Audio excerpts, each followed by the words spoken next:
Hey everyone, welcome back to the PassFab channel. If you've just factory reset your Samsung phone and are stuck on the Google account verification screen, you're dealing with a security feature known as Factory Reset Protection, or FRP.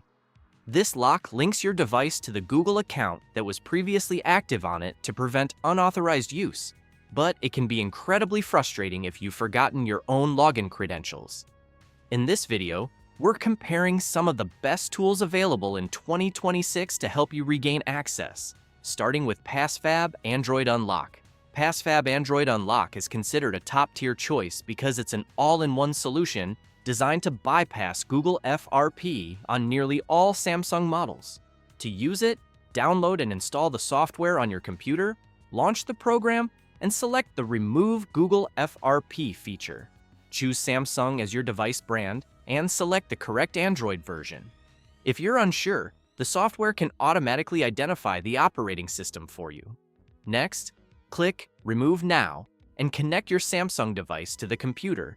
Your phone may restart several times during the procedure, which is completely normal. Once the process is complete, the Google account verification step will be removed, allowing you to tap Skip and continue the setup until you can access your home screen within just a few minutes.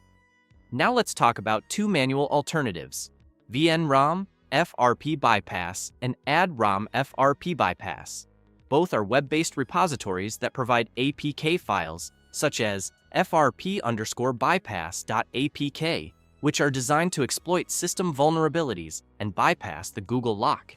To use these methods, you usually need to gain access to the phone's browser through complex techniques involving talkback features or emergency call exploits. From there, users are typically instructed to visit those websites and download secondary launchers or settings bypass tools. However, there are some important downsides to keep in mind.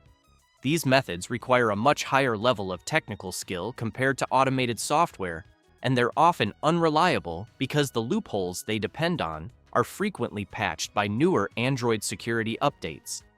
On top of that, downloading APK files from unofficial third-party websites can expose your device and personal data to potential security risks. While these manual methods are free, they generally don't offer the same level of reliability, simplicity, or safety as a professional solution like PassFab Android Unlock. If this comparison helped you choose the right solution, please give this video a thumbs up and subscribe to the channel for more straightforward tech tips. Thanks for watching, and I'll see you in the next one.